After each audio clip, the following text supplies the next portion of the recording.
வணக்கம்ப்பா, உங்க பாட்டி பேசுறேன். இப்போ நான் உங்களுக்கு தொண்டை சளி, நெஞ்சு சளி, நுரையீரல் சளி இதுக்கெல்லாம் ஒரு லேகியம் சொல்லி தர போறேன். ரொம்ப நல்லா இருக்கும், டேஸ்டா இருக்கும். அந்த லேகியத்தை நீங்க பழகிக்கங்க, வாங்க செய்யலாம். இப்போ 2 ஸ்பூன் மிளகு எடுத்து வச்சிருக்கப்ப, 5 கிராம் கிராம்பு, 5 கிராம் லவங்கம்னு சொல்லுவாங்க, கிராம்புன்னு சொல்லுவாங்க, அது வச்சிருக்கிறேன். இது சுக்குப்பொடி 1 ஸ்பூன், ஓமம் 1 ஸ்பூன், பட்டை 2 கிராம், சுருள் பட்டை 2 கிராம், ஏலக்காய் 5, கருப்பட்டி தட்டி வச்சது 100 கிராம், 100 கிராம் கருப்பட்டி தட்டி வச்சிருக்கிறேன். இப்போ இதை வச்சு நம்ம இந்த லேகியம் செய்ய போறோம். இப்போ மிளகை போட்டுக்கலாம்ப்பா. ரொம்பலாம் வறுக்க வேண்டியதில்லை, மிளகை போட்டுக்கிட்டோம். சும்மா 2 கிண்டு கிண்டிட்டு தட்டி நல்லா காஞ்சிருக்குது, போதும். இப்போ இந்த கிராம்பு 5 கிராம் கிராம்பை போட்டாச்சு.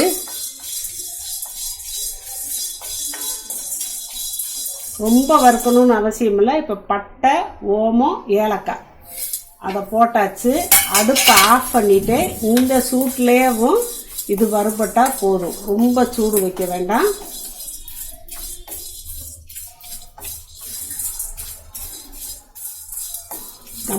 கம்மன்னு வாசம், வறுக்கும் போது அப்படி ஒரு வாசம் வருதுப்பா, சூப்பர் வாசம். இப்போ தட்டில் கொட்டி ஆற வச்சு மிக்சியில் நான் பொடிச்சு எடுத்துட்டு வர்றேன்ப்பா.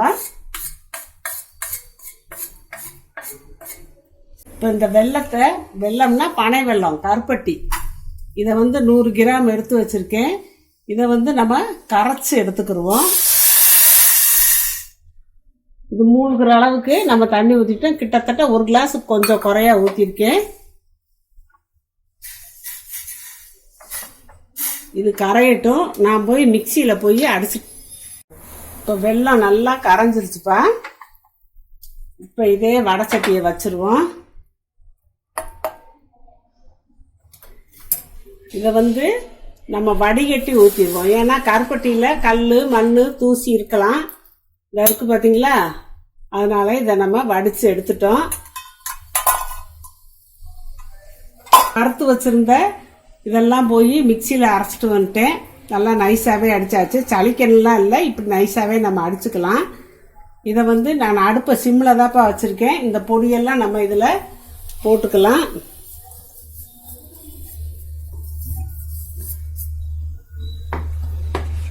இந்த சுக்கு பொடியும் போட்டுக்கலாம். நான் எப்போவுமே வீட்டில் சுக்கு பொடி வச்சுருப்பேன், அதனால நான் போட்டுக்கிட்டேன். சுக்கு பொடி வீட்டில் இல்லைன்னா கொஞ்சம் சுக்கை தட்டி 1 ஸ்பூன் அளவுக்கு நீங்கள் சுக்கு பொடி வர அளவுக்கு, அந்த அளவுக்கு சுக்கை தோல் உரிச்சிட்டு தான் நீங்கள் இது பண்ணணும். நல்லா தோல் உரிக்கிறதுனா கத்தி வச்சு நல்லா சொரியணும்ப்பா. சொரிஞ்சு அதை அப்புறம் தட்டி நீங்கள் இந்த இது கூடயே நீங்கள் லேசாக வறுத்து பொடி போட்டு வச்சுக்கலாம். இது நல்லா கெட்டிப்பட்டு வரட்டும். நம்ம பொறுமையாக அடுப்பை சிம்மில் தான் வச்சு கிண்டிக்கிட்டு இருக்கேன். மிளகு சளிக்கு அவ்வளோ ஒரு நல்லது, உடம்புல இருக்க கெட்ட நீர் எல்லாமே எடுத்துரும். அதே மாதிரி பட்டை, அதே மாதிரி உடம்புல இருக்க டாக்ஸின்லாம் எடுக்கக்கூடியது. ஓமம் சளிக்கு, செரிமானத்துக்கு எல்லாத்துக்கும் நல்லது. கிராம்பு, இப்போ இந்த ஆக்சிஜன் குறையிறதுக்கு அந்த கிராம்பு நல்லா பயன்படுது. ஆக்சிஜன் நம்ம உடம்புல நல்லா நம்மளுக்கு சேர்றதுக்கு இந்த கிராம்பு ரொம்ப நல்லா பயன்படுது. ஏலக்காயும் சளிக்கு ரொம்ப நல்லது. அது இந்த லேகியத்தில் சேர்க்கும் போது ஒரு வாசம், அந்த வாசமே நம்மளை பிள்ளை குட்டியெல்லாம் நல்லா பிரியமா சாப்பிடுவாங்கப்பா. இப்போ கொஞ்சம் அடுப்பை கூட்டி வச்சுக்கிட்டு தான்ப்பா கிண்டுனேன். நல்லா இப்படி வளைச்சு கிண்டியாச்சு. இந்த மாதிரி இந்த அளவுக்கு வரும்போது நம்ம இதில் நெய் சேர்த்துக்கிற போகிறோம். நெய் சளிக்கு எல்லாத்துக்குமே நல்லது, வாசமும் கொடுக்கும். லேகியம்னா நெய் சேர்க்காத லேகியம் அவ்வளோ வசப்பட்டு வராது. இப்போ நெய் ஒரு சின்ன ஸ்பூன் தான், 2 ஸ்பூன் கலந்துக்கிட்டேன். இப்போ அடுப்பை கொஞ்சம் குறைச்சி வச்சுக்கலாம்.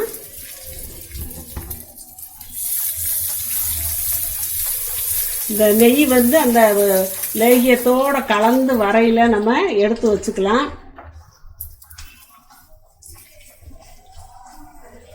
நல்லா ஒன்று சேர்ந்து கலந்து வரட்டும். இது சாப்பிட்றதுக்கும் நல்லா வாசமாக சின்ன பசங்க கூட வாங்கி சாப்பிட்டுக்குருவாங்க.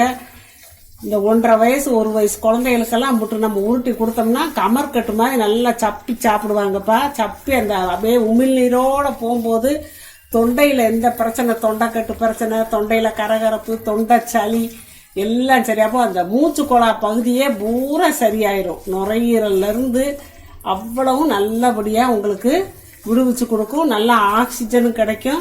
உங்களுக்கு 3 நாள் நீ நினைச்ச காலையில் மத்தியானம் சாயந்தரம் 3 நேரம் எந்த நேரமும் நீங்கள் வெறும் வயிற்றுல வேணும்லாம் கிடையாது.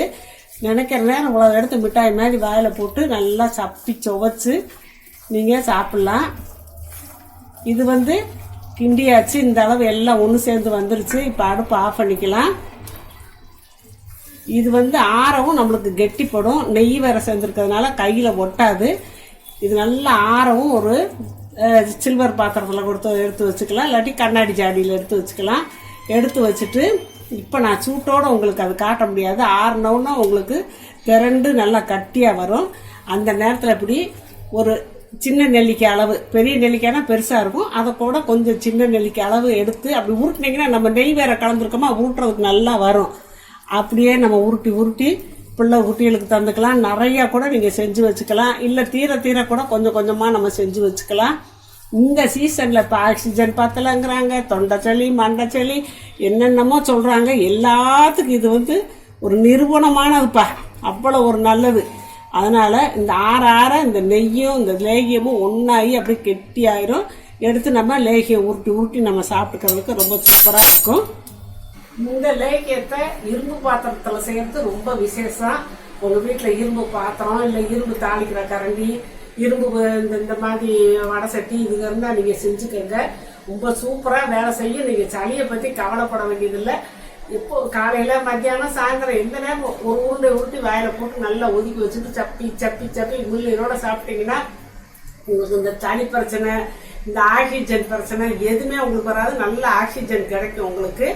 அதனால இந்த தொண்டை சளி, மார்பு சளி, நுரையீரல் சளி எல்லா சளியும் தீர்றதுக்கு சூப்பரான லேகியம் பாட்டி செஞ்சு கொடுத்துருக்கேன். இதை நீங்கள் செஞ்சு வீட்டில் நீங்கள் சாப்பிடணும். சாப்பிட்டு அப்புறம் சொல்லுவீங்க. வாழ்க வளமுடன்.